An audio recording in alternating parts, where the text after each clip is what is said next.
ಕರ್ನಾಟಕದ ನೂತನ ಮುಖ್ಯಮಂತ್ರಿಯಾಗಿ ದೊಡ್ಡ ಆಲನಹಳ್ಳಿಯ ಕೆಂಪೇಗೌಡ ಶಿವಕುಮಾರ್ ಅವರು ಬುಧವಾರ ಅಧಿಕಾರ ಸ್ವೀಕರಿಸಿದರು.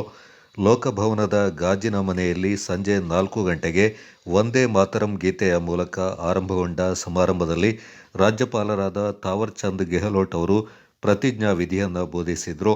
ಪ್ರಮಾಣ ವಚನ ಸ್ವೀಕಾರಕ್ಕೂ ಮೊದಲು ಅಜ್ಜಯ್ಯನ ಭಾವಚಿತ್ರಕ್ಕೆ ಪುಷ್ಪಾರ್ಚನೆ ಮಾಡಿದ ಡಿಕೆ ಶಿವಕುಮಾರ್, ಲೋಕಸಭಾ ವಿರೋಧ ಪಕ್ಷದ ನಾಯಕ ರಾಹುಲ್ ಗಾಂಧಿ, ಎಐಸಿಸಿ ಅಧ್ಯಕ್ಷ ಮಲ್ಲಿಕಾರ್ಜುನ ಖರ್ಗೆ, ಕಾಂಗ್ರೆಸ್ ಪ್ರಮುಖರಾದ ರಣದೀಪ್ ಸಿಂಗ್ ಸುರ್ಜೇವಾಲಾ, ವೇಣುಗೋಪಾಲ್, ನಿರ್ಗಮಿತ ಮುಖ್ಯಮಂತ್ರಿ ಸಿದ್ದರಾಮಯ್ಯ ಸೇರಿದಂತೆ ಗಣ್ಯರ ಸಮ್ಮುಖದಲ್ಲಿ ಸಂಜೆ 4:14ಕ್ಕೆ ಸರಿಯಾಗಿ ವೀರ ಗಂಗಾಧರಜ್ಜನ ಹೆಸರಲ್ಲಿ ರಾಜ್ಯದ ಮುಖ್ಯಮಂತ್ರಿಯಾಗಿ ಪ್ರಮಾಣ ವಚನ ಸ್ವೀಕರಿಸಿದರು.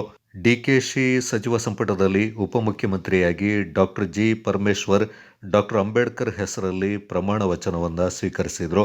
ಇನ್ನುಳಿದಂತೆ ಸಂಪುಟ ದರ್ಜೆ ಸಚಿವರಾಗಿ Ramalinga Reddy, K H Muniyappa, K J George, M B Patil, Satish Jarkiholi, U T Khader, Krishna Byregowda, Eshwar Khandre, Priyank Kharge, Yathindra Siddaramaiah, Byrathi Suresh ಹಾಗೂ ಶರಣಪ್ರಕಾಶ್ ಪಾಟೀಲ್ ಪ್ರತಿಜ್ಞಾ ವಿಧಿಯನ್ನು ಸ್ವೀಕರಿಸಿದರು. ಸಮಾರಂಭದಲ್ಲಿ ಡಿಕೆ ಶಿವಕುಮಾರ್ ಕುಟುಂಬ ವರ್ಗ ಸೇರಿದಂತೆ ಹಲವು ರಾಜ್ಯಗಳ ಮುಖ್ಯಮಂತ್ರಿಗಳು, ಸಿನಿಮಾ ನಟರು, ರಾಜಕಾರಣಿಗಳು, ಅಭಿಮಾನಿಗಳು ಹಾಗೂ ಕಾರ್ಯಕರ್ತರು ಪಾಲ್ಗೊಂಡು ನೂತನ ಸಿಎಂಗೆ ಶುಭ ಕೋರಿದರು.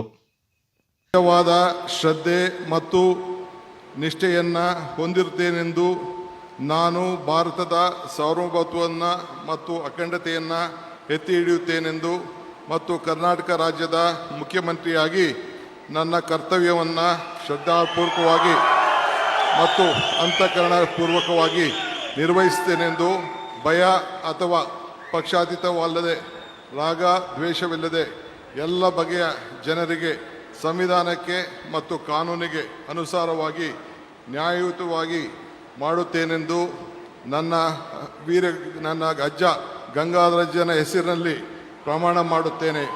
ಶ್ರದ್ಧಾಪೂರ್ವಕವಾಗಿ ಪ್ರತಿಜ್ಞೆಯನ್ನು ಮಾಡುತ್ತೇನೆ. ಮಾನ್ಯ ಮುಖ್ಯಮಂತ್ರಿಗಳು ಈಗ ಪ್ರಮಾಣ ವಚನಕ್ಕೆ ಸಹಿ ಮಾಡಲಿದ್ದಾರೆ. ನಾನು ಡಿಕೆ ಶಿವಕುಮಾರ್ ಎಂಬ ಹೆಸರಾದ ನಾನು ಕರ್ನಾಟಕ ರಾಜ್ಯದ ಮುಖ್ಯಮಂತ್ರಿಯಾಗಿ ನನ್ನ ಪರ್ಯಾಲೋಚನೆಗೆ ತರಲಾಗುವ ಅಥವಾ ನನಗೆ ತಿಳಿಯದೇ ಬರುವ ಯಾವುದೇ ವಿಷಯವನ್ನು ರಾಜ್ಯದ ಮುಖ್ಯಮಂತ್ರಿಯಾಗಿ ನನ್ನ ಕರ್ತವ್ಯವನ್ನು ಮುಕ್ತ ನಿರ್ವಹಣೆ ಅಗತ್ಯವಾಗುವುದೆಂದು ಸಂದರ್ಭದಲ್ಲಿ ಅಲ್ಲದೆ ಅನಾತ್ಯ ಯಾರೇ ವ್ಯಕ್ತಿಗೆ ಅಥವಾ ವ್ಯಕ್ತಿಗಳಿಗೆ ಪ್ರತ್ಯೇಕವಾಗಿ ಅಥವಾ ಪರೋಕ್ಷವಾಗಿ ತಿಳಿಸುವುದಿಲ್ಲ ಅಥವಾ ಬಹಿರಂಗಪಡಿಸುವುದಿಲ್ಲ ಎಂದು ನನ್ನ ಅಜ್ಜನ ವೀರ ಗಂಗಾಧರ ಅಜ್ಜರ ಹೆಸರಿನಲ್ಲಿ ಪ್ರಮಾಣ ಮಾಡುತ್ತೇನೆ. ಶ್ರದ್ಧಾಪೂರ್ವಕವಾಗಿ ಪ್ರತಿಜ್ಞೆಯನ್ನು ಮಾಡುತ್ತೇನೆ.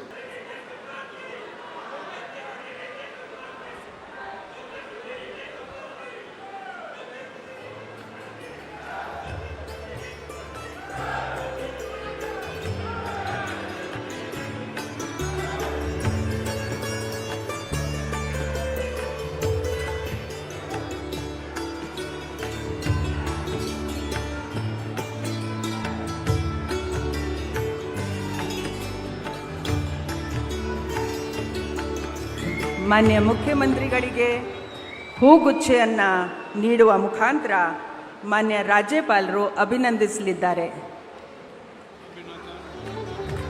ಚಪ್ಪಾಳೆಯೊಂದಿಗೆ